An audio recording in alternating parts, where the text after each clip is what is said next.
Bago natin simulan ang kwentong ito, shoutout ko muna yung mga bagong warrior members ko na sina Watakels, Christopher Tinosan, D. Jose Carlito, Nino Basaino, at sa mga nag-renew ng badge na sina Bern Limpin, Jovelyn Pepito, May Acopiado, Josh Gavaran, Jeric San Lorenzo, Chai Chai ni Choi, John Peter Ente, Elms L. Donaire, Ashes of Roses, Ronix Ansale, Incognito Stories, subscribe kayo dyan, at kay Libretang Itim, subscribe din kayo dyan.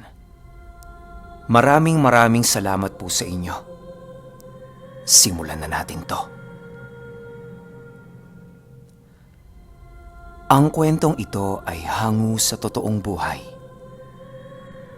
Karanasan ito ng mag-asawang Lindo at Taling na naikwento lang sa tiyahin ko. Taong 1975. Samar.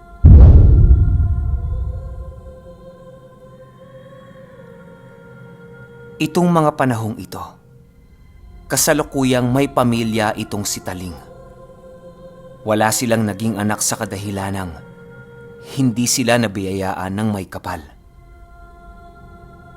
Masaya naman ang naging tagpo ng kanilang pagsasama at wala ni anumang bahid ng panloloko sa bawat isa.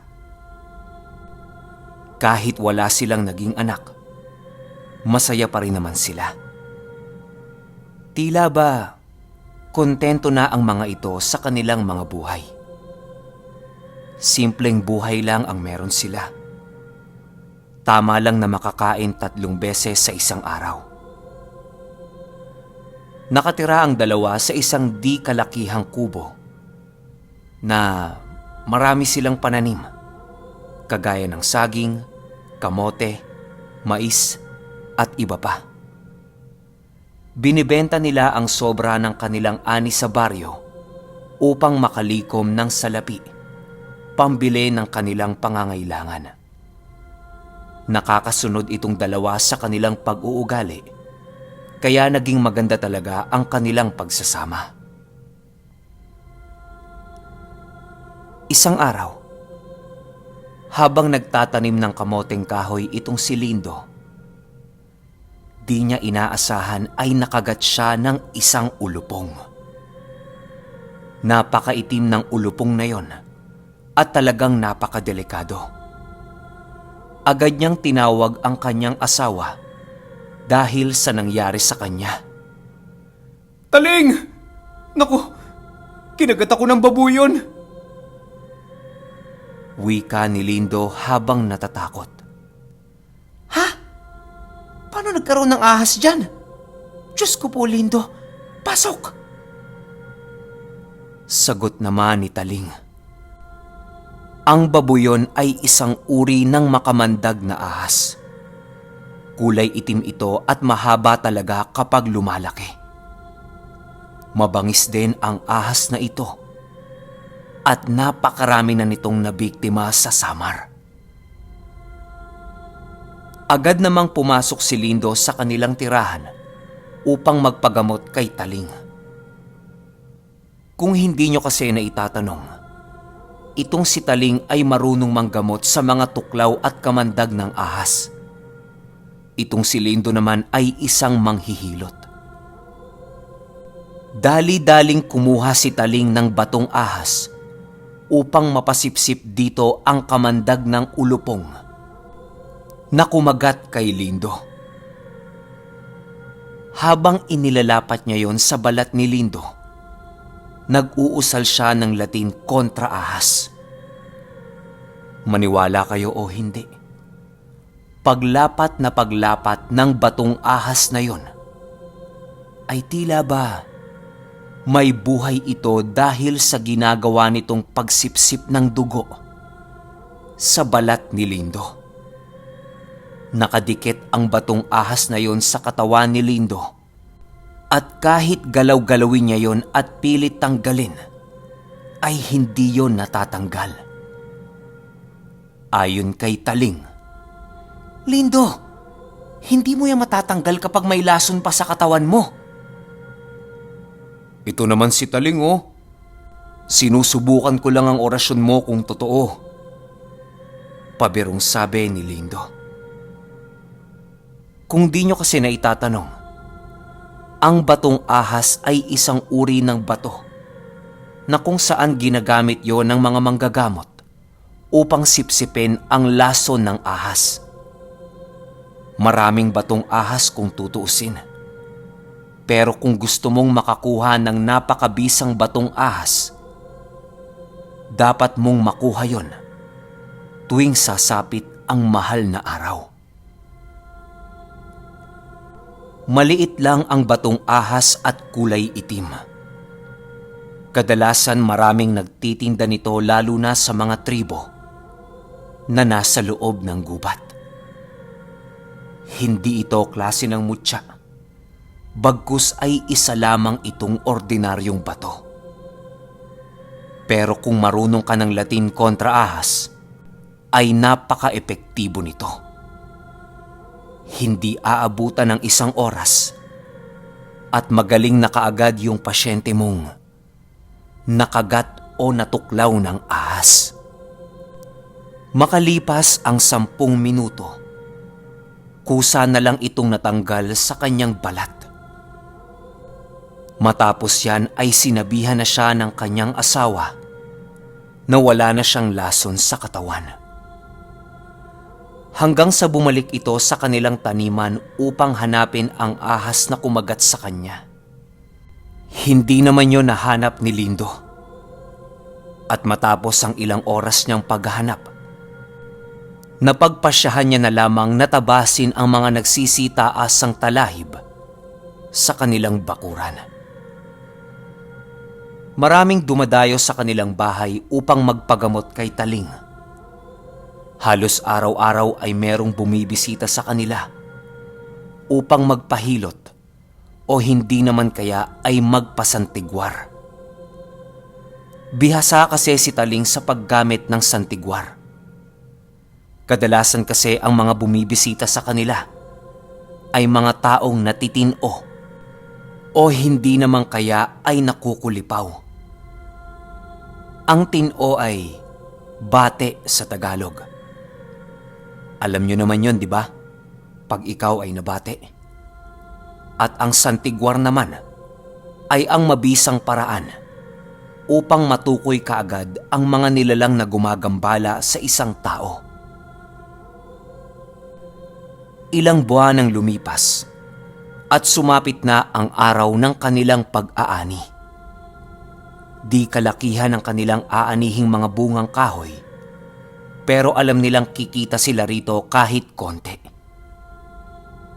Si Lindo ang naggapas dito at si Taling naman ang magbebenta nito. Ganon kasi talaga ang kanilang ginagawa sa tuwing nag-aani sila ng mga itinitinda nila. Pag si Taling ay umaalis, si Lindo naman ay ang gumagawa ng mga gawain sa kanilang bahay. Ganon palagi ang ikot ng gawain nitong dalawa. Hindi kasi pwedeng si Lindo ang magtinda sa kadahilan ng napakamahiyain nitong tao. Nasubukan na rin ito ni Taling na siya ang magbenta ng mga paninda nila. Pero ang nangyari, 3 lamang sa kanilang ani ang nabenta. Magmula noon, si Taling na ang gumagawa ng trabahong yon. Masasabi kong may kagandahan itong taglay si Taling. Animoy artistang Pilipina kung titingnan mo talaga. Hindi yon maputi. Bagkus ay kulay kayumanggi ang balat nito na makinis. Angkop na angkop para sa mga dalagang Pilipina noong mga panahong ito. May maamo din itong muka at magandang itsura. Mahinhin din itong si Taling kahit manggagamot. Noong kabataan nito ay pinag-aagawan ito sa kanilang baryo. Halos mapuno ang kanilang bahay dahil sa mga manliligaw nito. Pero lahat ng mga yon ay tinatanggihan ni Taling. Ang mga magulang niya ay hindi naman pwedeng diktahan ang kanyang puso. Ang gusto kasi nitong si Taling ay yung isang normal na lalaki lang ang pagtingin sa kanya. Yung tipong hindi siya gaanong binibigyan ng espesyalidad, kagaya nung ginagawa ng mga manliligaw niya. At dito niya nakilala si Lindo. Tandang-tanda niya pa ang mga panahong nakita niya itong merong daladalang kahoy galing bundok. Sa tuwing magkakasalubong silang dalawa, iwas na iwas talaga ito sa kanya at di nito nagagawang tumingin lamang sa magandang si Taling. Ilang beses silang nagkasalubong pero wala talagang epekto ang kagandahan niya kay Lindo. At doon nga nabuo ang pagiging interesado nitong si Taling kay Lindo. Magandang lalaki naman si Lindo kung susumahin. Meron itong matipunong katawan at kayumanggi din ang kulay. At yung aura ng mukha ni Lindo, makikita mo dito na napakabait nitong tao. Hanggang sa dumating na ang oras na si Taling na mismo ang lumapit kay Lindo upang kausapin ito. "Hoy, ba't ba napakasuplado mo?" tanong niya kay Lindo. Pasensya na ho, Binibini. Mahiyain kasi akong tao eh." Sagot nito habang nakalihis ang tingin niya dito. Matapos ang pag-uusap na yon, nasundan pa ito ng maraming beses. Hanggang sa nakilala nila ang bawat isa at tuluyang nahulog itong si Taling. Hindi selosong tao itong si Lindo at kahit alam niyang espesyal siya sa paningin ni Taling, ay binibigyan niya ito ng pagkakataon upang makahanap ng lalaking magmamahal sa kanya kung sakali. Pero sa lahat ng nanligaw kay Taling, wala talagang nagtagumpay upang makuha ang puso nito. Hanggang sa mismong si Taling na ang nagpakilala kay Lindo sa pamilya nito. Agad naman tinanggap ito ng buong puso ng pamilya ni Taling dahil sa nakahanap na nga ang kanilang anak ng mamahalin nito. Ginoo, wag na wag mong lolokohin ang anak ko, ha? Wika ng tatay ni Taling kay Lindo. Oo, hindi ko hulolokohin ang anak ninyo. Mahal na mahal ko ho yan. Sagot naman ni Lindo. Hanggang sa nagpakasal na nga ang mga ito at naging mag-asawa. Pinagtagpo talaga ang manggagamot at manghihilot. Mula nung maging mag-asawa sila hanggang sa ngayon, ay hindi pa rin nagbabago ang kanilang pakikitungo sa bawat isa. Pasensya na kayo, medyo mahaba yung backstory ng dalawa. Matapos magtinda ni Taling ay tinahak na nito ang daan pauwi. Masaya yon dahil wala na siyang daladalang paninda. Naubos kasi lahat ng paninda niya nung mga araw ding yon. Habang naglalakad itong si Taling, ay meron itong nakasalubong na isang lalaki. Sinagi siya nito at napaupo siya sa lupa. "Aray! Kuya naman! Dahan-dahan!" Wika ni Taling. Ay, pasensya na. Nagmamadali kasi ako. Wika ng taong nakasalubong niya. Bigla na lang umalis yun at hindi lamang siya tinulungan tumayo. Matapos ang pangyayaring yon ay nakauwi na nga itong si Taling. Agad naman siyang sinalubong ng asawa niyang galak na galak. Oh, Taling, kumusta ang araw mo? Tanong ni Lindo. Ayos naman, naubos ang lahat ng paninda natin. Sagot ni Taling. Lumipas ang ilang linggo. Merong nangyari sa mag-asawa. Isang araw papauwi itong si Taling matapos magtinda ng kanilang paninda. Pauwi na sana yun nang biglang may nag-abang dito. Binantayan pala siya ng lalaking nakabanggaan niya noong nakaraang linggo lang. Walang sabi-sabi ay agad siyang hinatak ng lalaking yun at sinakal papuntang Talahiban.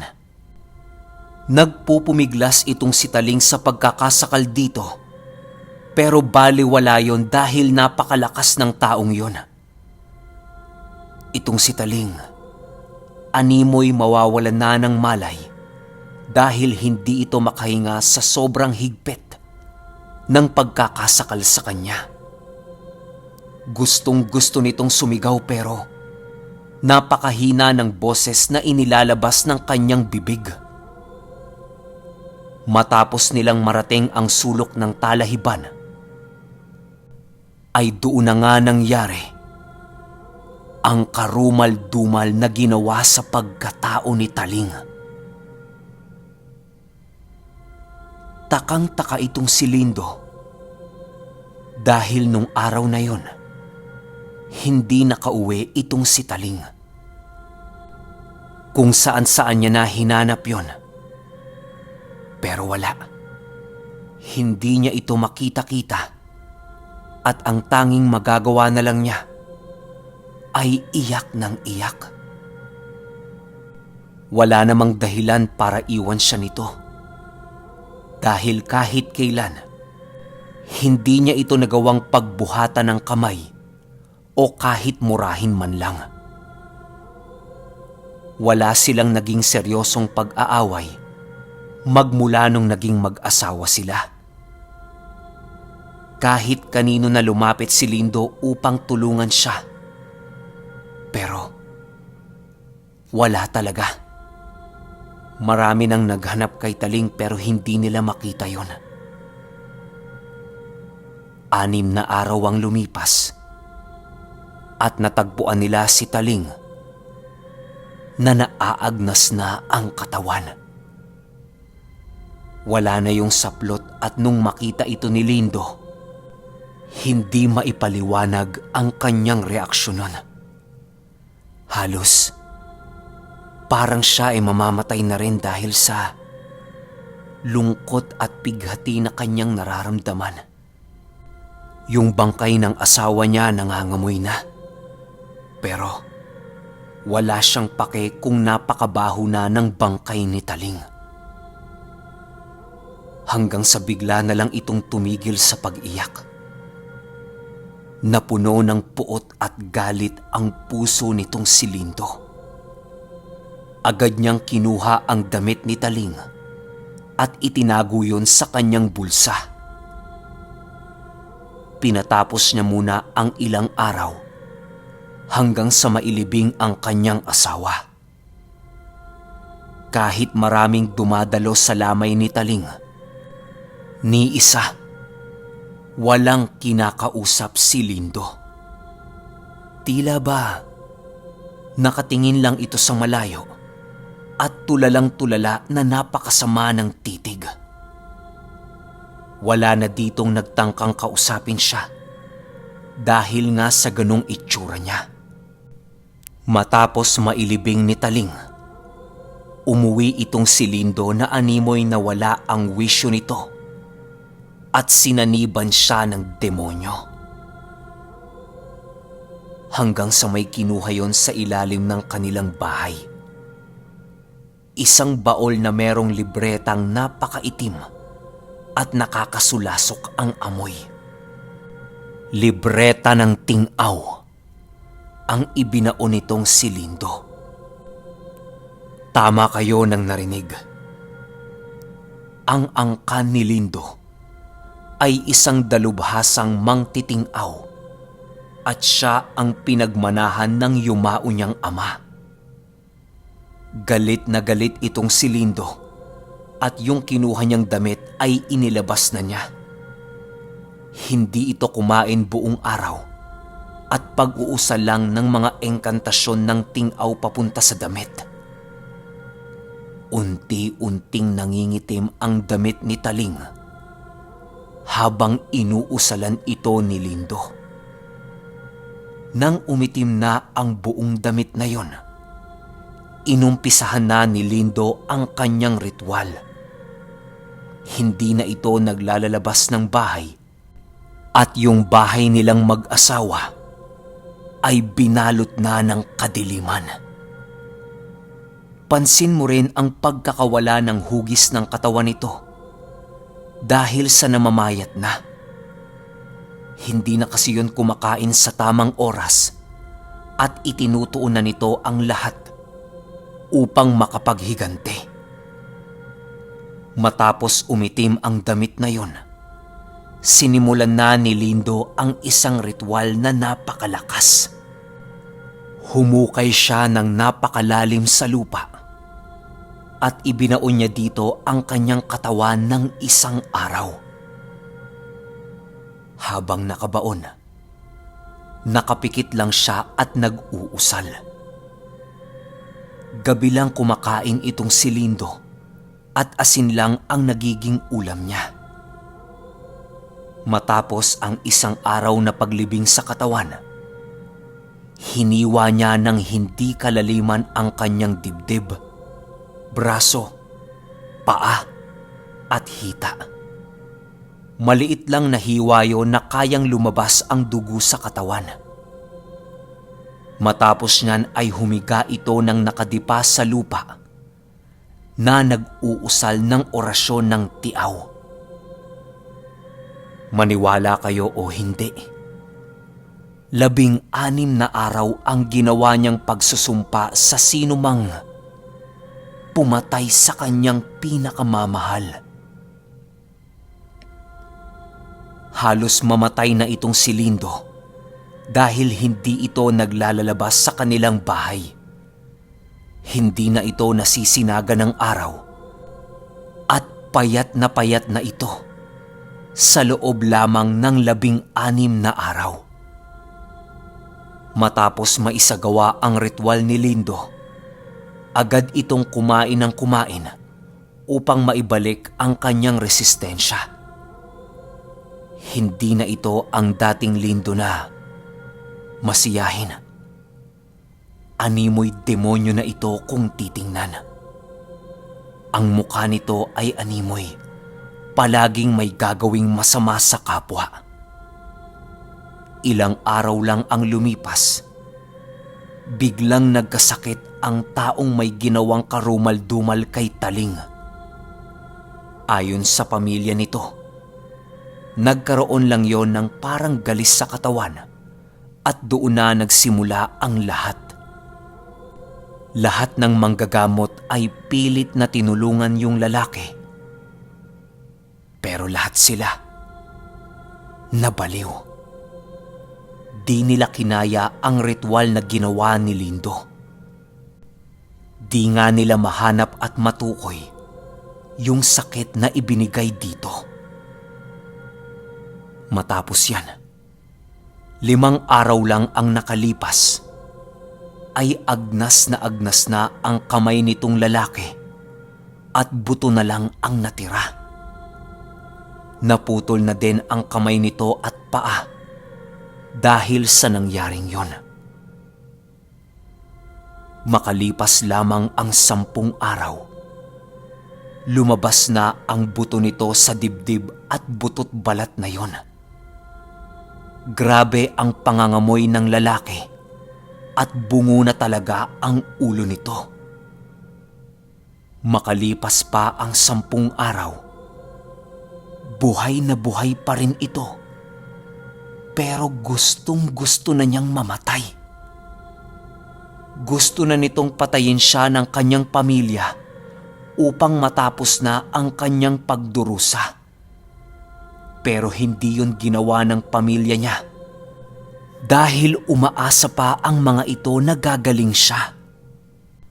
10 araw pa ulit ang lumipas at grabeng pait na ang dinaranas nitong lalaki. Halos magsisisigaw na ito sa sakit dahil napakaraming animoy hayop ang gumagalaw at kumakain sa kanyang katawan. Di nila mawari kung hayop ba yun o insekto o ang mismong laman nitong lalaki. Namumuti na din ang mga mata nito na nagkakaroon na ng mga maliliit na uod. Hindi na yun kumakain at parang patay na talaga. Matapos ang 1 buwang malaimpyernong karanasan nitong lalaki, binawian na to ng buhay. Matapos mamatay nitong lalaki, unti-unti na ding bumalik ang wisyo nito ni Lindo. Hanggang sa tumanda na ito, nang hindi na nag-asawa pang muli. Si Taling lang talaga ang naging buhay nitong si Lindo. Kahit malungkot ito, kailangan niyang magpatuloy sa kanyang buhay. Alam din naman ni Lindo na balang araw ay makakasama niya itong si Taling sa kabilang buhay.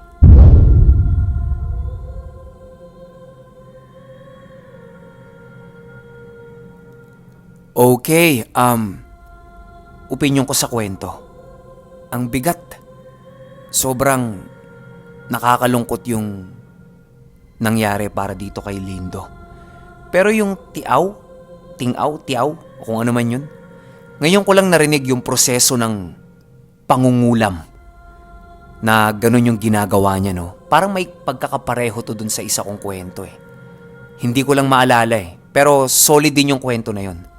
Yun din, parang may binaon din yun sa lupa na parte ng katawan niya o siya din mismo yung nagbaon sa sarili niya. Nakalimutan ko lang yung title eh.